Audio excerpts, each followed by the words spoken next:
My mother, who was kind of a rejected child, she was the only baby girl. Her brothers verbally and physically abused her. Even my grandfather, back in the days in Lebanon, that's where my mother was born, he would abuse her. And so my mother grew up with that sort of rejection spirit, with that abandonment spirit. So eventually, what happened is when she turned 18, she met my father. She didn't know much about my father. But she wanted to leave with the first man that actually came because she wanted to leave her parents' house, which she ended up doing. So they moved into the capital city of Beirut in Lebanon.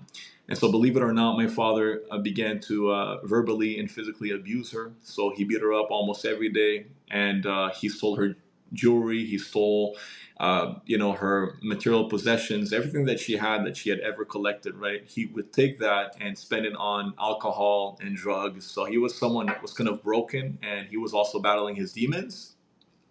So, long story short is that my mother had to live through a lot of pain and agony.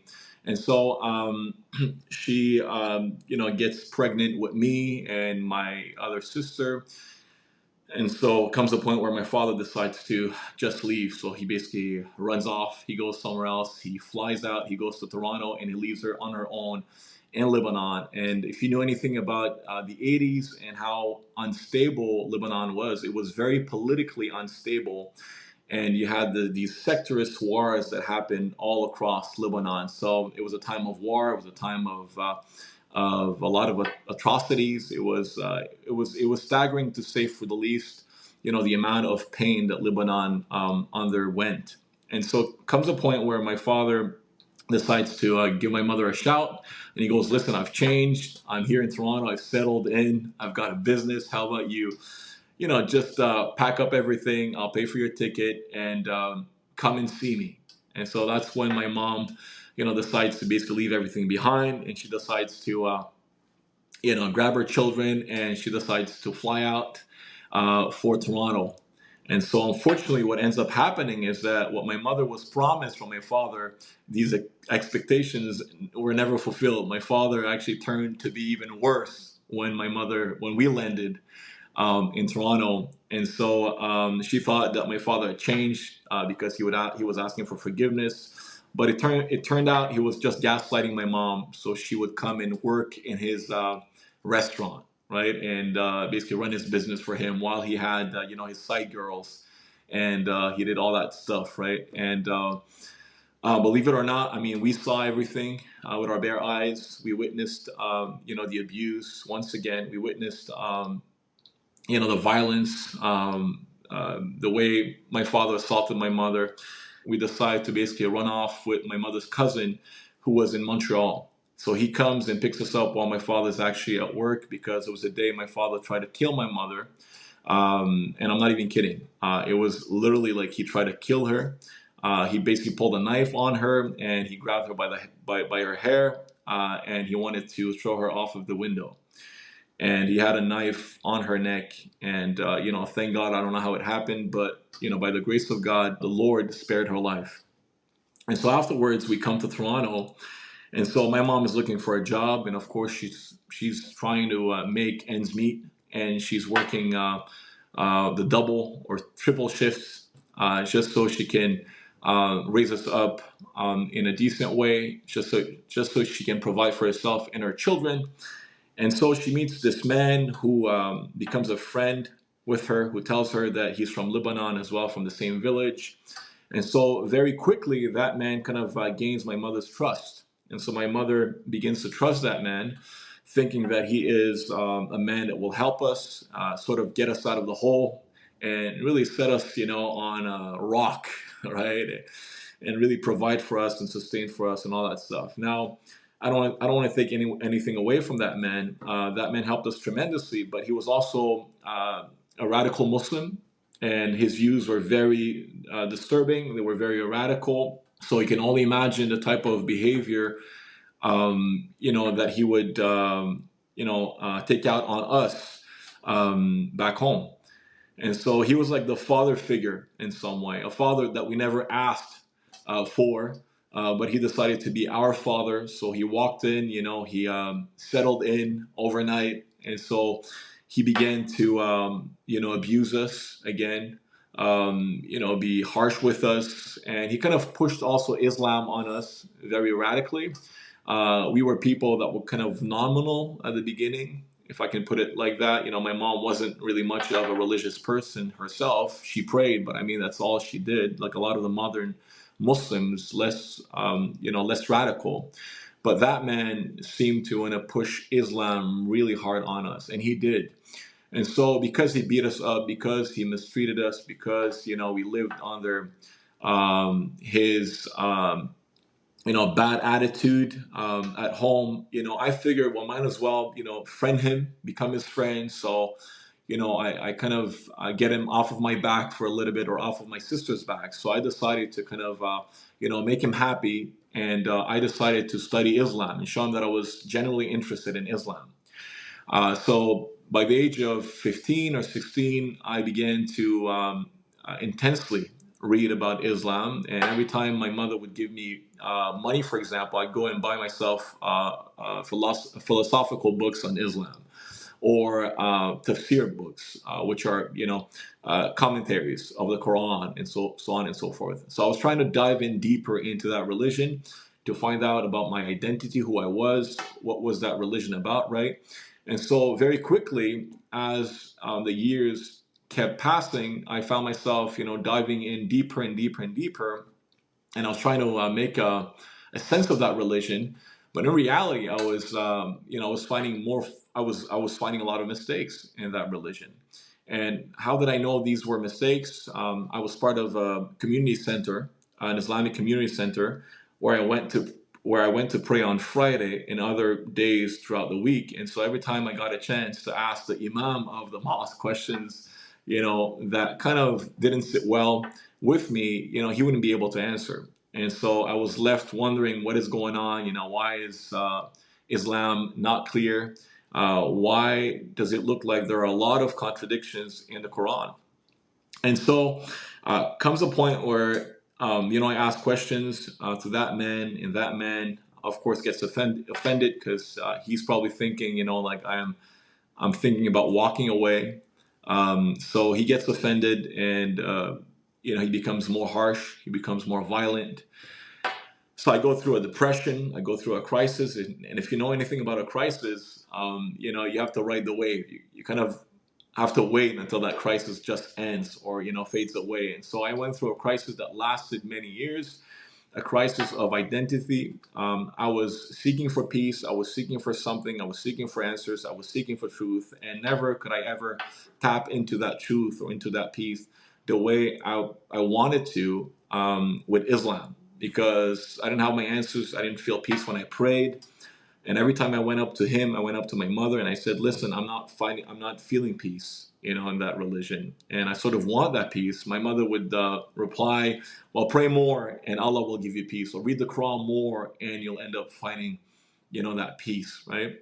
Now, what I knew about Islam very early on is that there's no such thing as a son-father relationship according to the Quran. For the Quran says very explicitly that Allah is not a father to anybody. So I couldn't have actually had a relationship with Allah the way I wanted, especially that I had lost my father, and I was going through a lot of traumas, and I was broken from the inside, so much that I almost wanted to kill myself. My mom would sometimes find me standing on the balcony from the ninth floor. I wanted to jump off. That was like in the middle of the night, and so I became suicidal. I was broken. From the inside. My mom even thought that I had demons, so she had to summon, some imams to come over and kind of pray for me to release me from these demons. So that's how intense this was. Every time I went to sleep, I would see nightmares and visions of hell. I was scared. Sometimes I would not leave my house for days on end because I felt as though, like, if I left my house, I'd probably die and go to hell, because I feared that God that is called Allah. Because when you read the Quran, in reality, what you see is that there's threats everywhere. If you don't do enough, if you don't follow the religion enough, if you don't walk in the ways of Allah, consequently, and you will end up, going to hell. And so I was scared of that God, and yet, I stayed there because I didn't want to be thrown into hellfire. But long story short, fast forwarding a couple of years later, I get a job. It was during the month of October. It was throughout that season that is called Ramadan. I was maybe 19, 20 years old, if I remember correctly. I get a job from a imam of a mosque, a local imam of a local mosque that we knew, who had a restaurant, a Middle Eastern restaurant of, the shawarma stuff. So I show up one day. It was cold. It was a little bit chilly outside. So I show up for my first shift on my first day to that restaurant, and I'm standing there behind the counter. And as I'm actually standing there, making food, servicing the clients, um, there's a guy that comes in, and that guy that comes in, he is very tall. He's got a scary demeanor to himself. He's got a long beard, and just by looking at him, you could tell that he was a Salafist Muslim, one of those radical Muslims. And so I remember my boss was also with me in the restaurant, and I remember my boss coming up to me to say, "Listen, don't talk to him. Whatever you do, just stay away from him. Don't get into any religion debates, because this guy is, not all there." And he's kind of violent, right? So you don't want to get into a hurdle with him because he's scary. And my boss basically hired that man to do the dishes before they, close the restaurant at night. All right, for a couple of hours. Now, just a few hours later, I'm still working there, and there's almost no one sitting in the restaurant except for two clients, two ladies there. There's another man that comes in. That man is younger than the other man. So that man comes in and he goes, "Listen, can I talk to my brother, the guy that works in the kitchen?" I said, "Of course." So he walks in and he goes to the kitchen, and the two brothers have a conversation together. And I'm looking at the scene from far. I can barely see them, but I can hear them almost screaming. So in my mind, I thought that this was just part of their dialect, the Moroccan dialect, which is slightly more aggressive than the typical Middle Eastern dialect. If you know anything about dialects, Lebanese is not the same as Moroccan or Algerian. The African dialect is slightly more rough on edges than, the Lebanese or Syrian or Palestinian, for example. But anyways, long story short, um, I look back over my shoulder and I see the younger brother coming out from the kitchen, walking backwards and holding onto a chair, and he's basically trying to protect his life. So I figured to myself, what is going on here? I wonder what was going on. I didn't quite understand what had happened, but it seemed like they got into this fight for whatever reason, they got into a fight for. So the younger brother was coming backwards, trying to walk his way out of, the store while trying to protect himself. And his brother simply wouldn't let him go. And he had a knife in his hand. And so what happened next is really brutal. So he basically grabbed his brother and he slit his, throat open. Yeah, that was crazy. And so we all stood there watching the entire scene. The brother put his hand, the younger brother, the victim, put his hand on his neck. And a couple of seconds later, I found him standing right in front of me, looking at me, face to face. And when I looked at him, I felt like he was actually begging for his life, pleading for his life, as though, I could do something. But, my hands were tied up. I didn't know what to do. I was standing from the other side. I was standing on the other side of the kitchen counter, so I couldn't really, do anything. But when he took his hand off of his throat or his neck, right, the blood began to gush and ooze, and his blood just uh, sprinkled me everywhere, right? And so he went outside and he ended up actually passing, a couple of minutes later. So I went outside, I grabbed him, and the guy was agonizing to death and he lost all his blood in the street there while people watched. And we went in, and then we waited for the cops. They arrested the guy, and then, the rest is basically history. So to make this a long story short, fast forwarding a couple of days later, I'm depressed. I'm feeling completely depressed. I'm broken, hopeless. This is not leaving my mind. Right, this is this image of this man getting killed is rushing into my mind every day. And so, one night I go to sleep, and as I go to sleep, depressed, feeling restless about my life, broken, with the sort of stuff that I had been going through.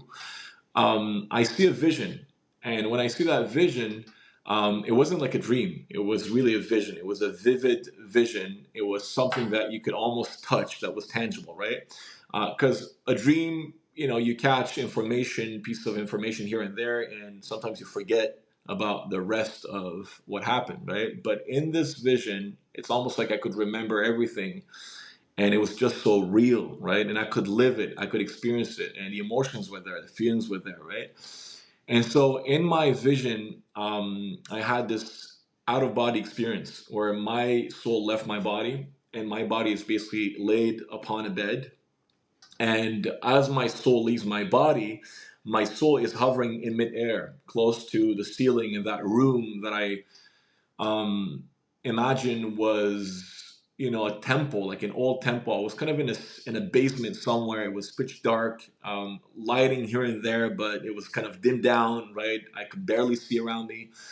But I remember looking, from my soul, and I was seeing myself also, scared in bed. So it's almost like I'm looking through a mirror, right? And I could feel exactly what was happening to me in that bed. In that bed, I was restless, I was hopeless. I knew that I had died, and I knew that there was no hope for me.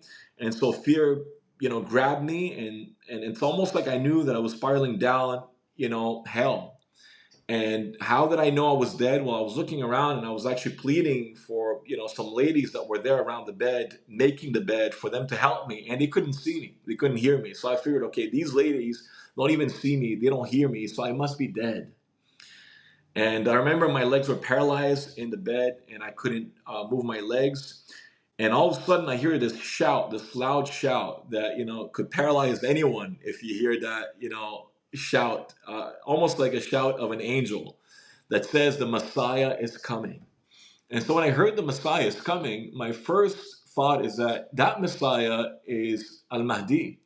He is that Islamic Messiah that is going to come here on earth as Islam promises, and that will establish his reign and rule on earth, and that will chop off the heads of those that have not been obedient to Allah. And I figured I was, part of that group because, I had inner secrets and desires that were hidden from people around me. And I knew that that man could know about everything that was going on, about my sins, my temptations, my hatred, towards people, my unforgiveness. And so I proceeded to cover myself with the covers, with the sheets. So, whenever that man walks in, he wouldn't see me, as if I could hide, from him. But I was paralyzed, so mind you, I couldn't move my legs. But instantly, what happens is that instead, I hear poof, poof, poof, poof, like loud steps in the hall, not too far away. And I heard this, imposing being walk towards the room I was in. And the closer the person walked into that room, and the more the light just shone out of that person into the room I was. And then, it went from darkness to, lighter and lighter and lighter, to becoming the most beautiful light I'd ever seen. A light I can't even describe to you, something that is outside of this world. And so I heard a voice. That man that was standing by the doorpost said, "Uncover yourself." And so I ended up actually uncovering myself. And ironically, so I looked up, and I saw him standing there, and I couldn't see his face from the amount of light and of glory that was actually emanating out of his face and out of his countenance. I could just see his mouth and his smile and his beard, and it was the most beautiful thing ever. I remember, telling myself, wow, this is the most majestic thing I've ever seen, right? Or even come close to seeing. And so I knew that I was in the presence of someone else than just a mere human being. That man had to be, some sort of God or God. And mind you, I didn't know anything about Christianity at that point. I thought that Christianity was a blasphemy. I thought that Judaism was blasphemous towards Allah. How can Allah have a son? God forbid, right? That's what they teach us. That's the type of brainwashing and grooming that the imams do in in the mosques and everywhere, where they really groom that stuff into the minds of the followers of Islam. And so right away that man comes in and he sits at the edge of the bed, and he he places his hands on my knees, and he begins to pray, and then he says, "Son, stand up and walk." That's the first thing that I remember him saying. So when he said that, I got the shivers all over my body, but I knew I couldn't walk. So in despair, in sorrow, I answered and I said, "I can't walk. Right? I just can't walk. My legs are paralyzed." And then he reiterated again, the same words. He said, "You made that statement, son, get up and walk." And then I proceeded to cry again, and then I cried some more, and I said, "I can't walk." And then he stood up. He ended up actually going somewhere in the corner of that room, where there was a table, and on that table there was set a book. And he basically took that book, that big book, that white book that was like white like snow. The pages were empty. There was absolutely nothing written down in that book, but it was a beautiful book, a big one.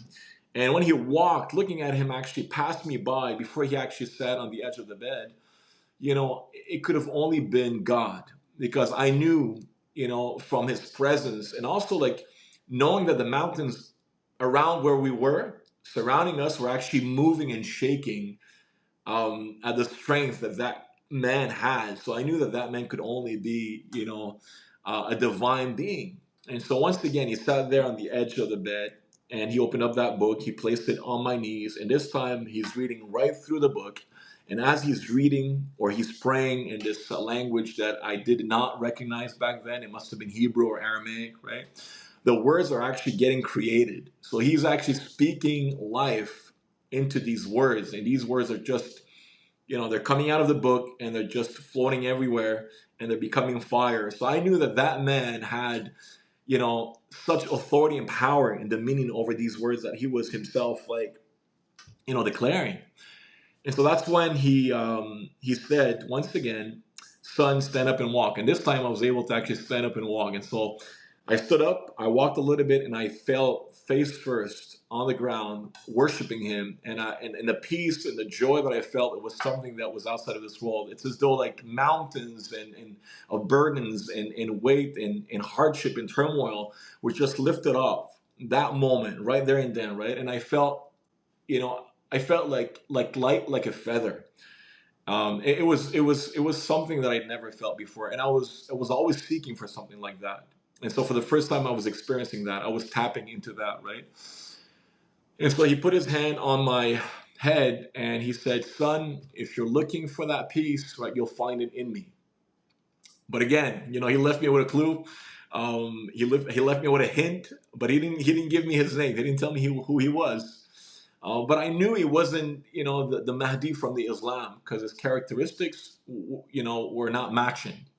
And so that's when I found myself waking up from that dream, you know, falling in love with that being, but not knowing who he is. But I knew that he was divine at the same time. And so what I ended up doing is that I ended up going around asking questions to Christians and Jews. And, the Jews would, when I would go to their synagogues, because of the tension between Palestine and Israel back then, right? Because it's always been tense, but there was a season when that happened in my life, right? The tension was actually higher, just like recently, for example.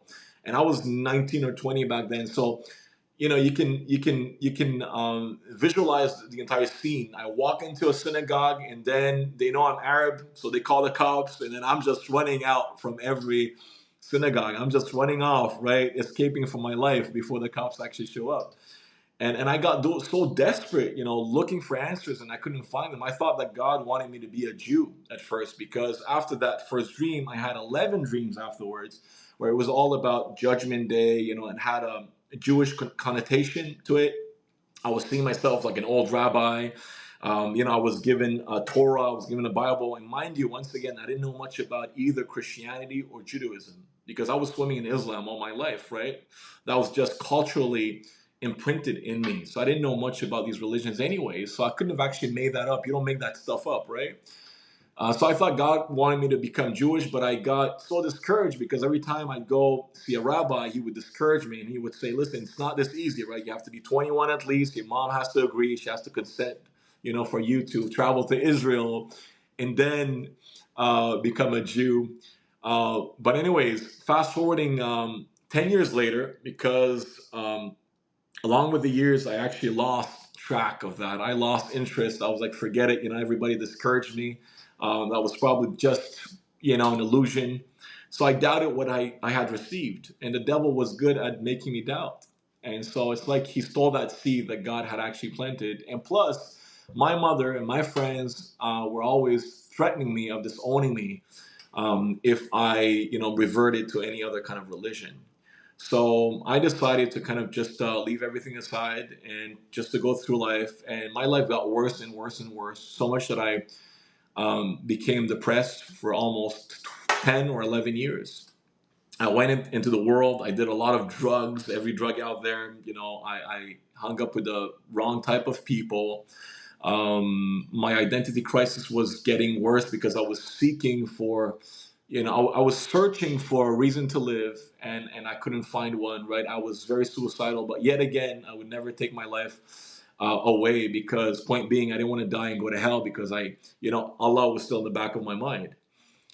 And now I'm about 25 years old, I believe, or 26, and I meet up this I meet this girl who we get into a relationship with, and we both had our demons. We were both battling our own demons. It was an extremely toxic relationship, and that girl was of Catholic background, not religious herself, right? She couldn't care less about God. Her parents were like calling themselves Catholics for only on Christmas and other days, but they couldn't care less, right? Long story short, the relationship was very toxic.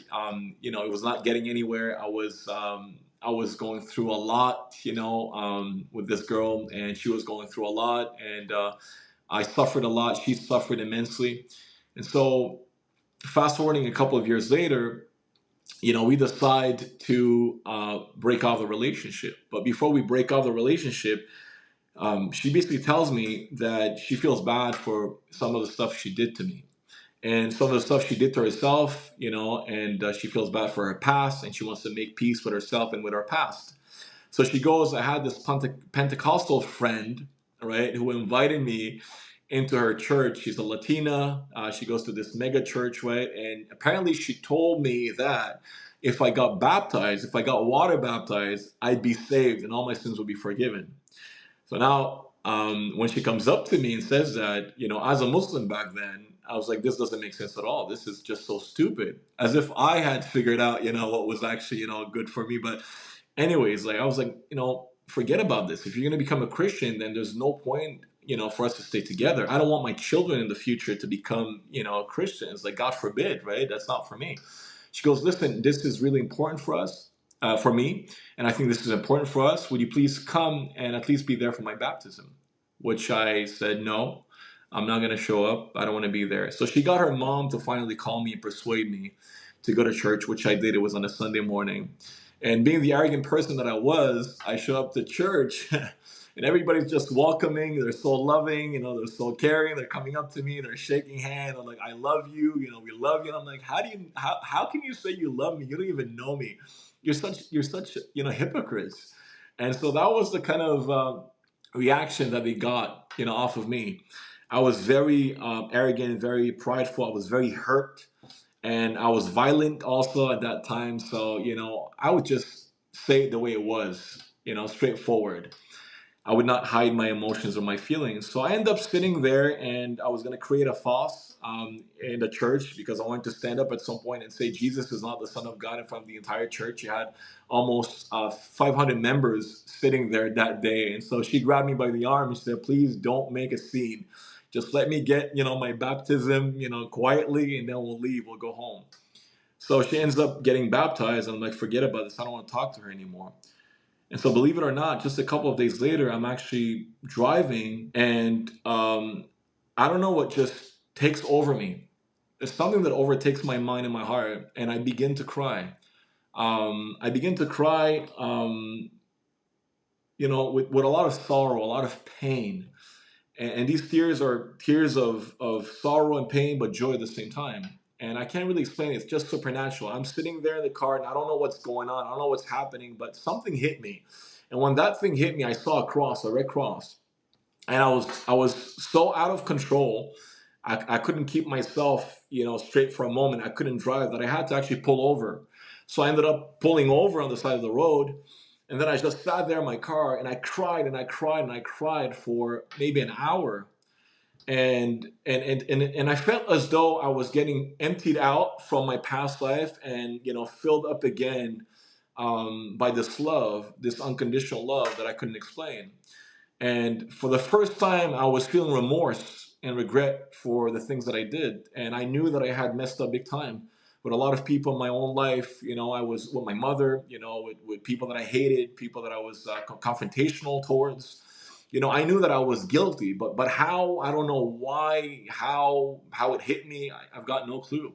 All I know is that, it felt really, it felt really good.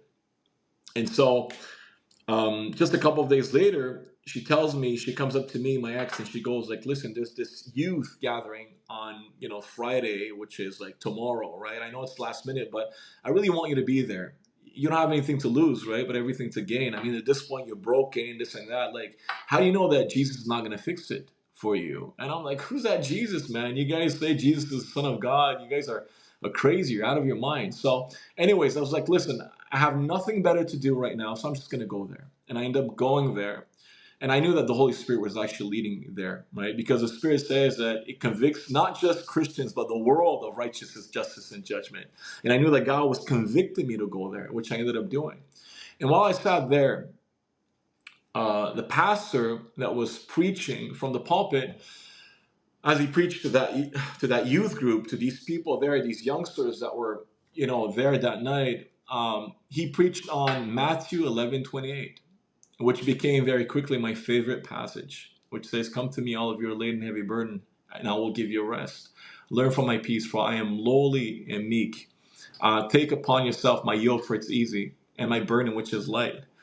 And so when he spoke these words, it just touched me. It hit me so hard.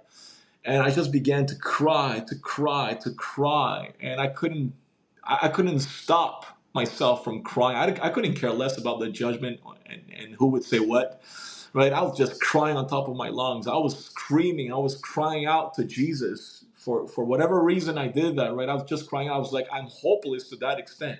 I'm just going to, try Jesus. Who knows, right? And it's almost like this force that took me and pulled me down on my knees and got me to leave my aisle and go in the middle alley and pull me down on my knees, and I couldn't care less about who said what, and I began to scream. I began to shout, Jesus, Jesus, help me, I need you, I need you.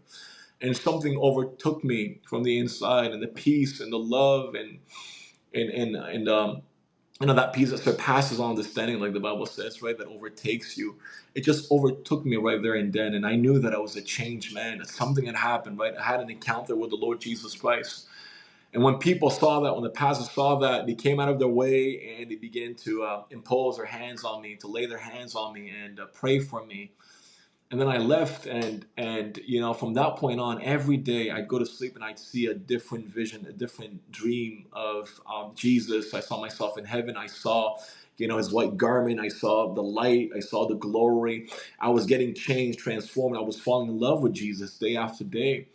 And that was almost 11 years ago. And ever since, well, it has been a beautiful journey, and it was definitely the best decision that I made.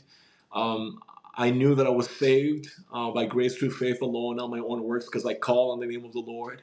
And the Lord proceeded to change me through His Spirit. And I am here today as a changed man, as a man who delivers the gospel message everywhere I go, as a pastor, as a brother, as a servant, as a husband, as a brother. and I can't thank Jesus enough for that. And so that's pretty much, like the crux of my testimony.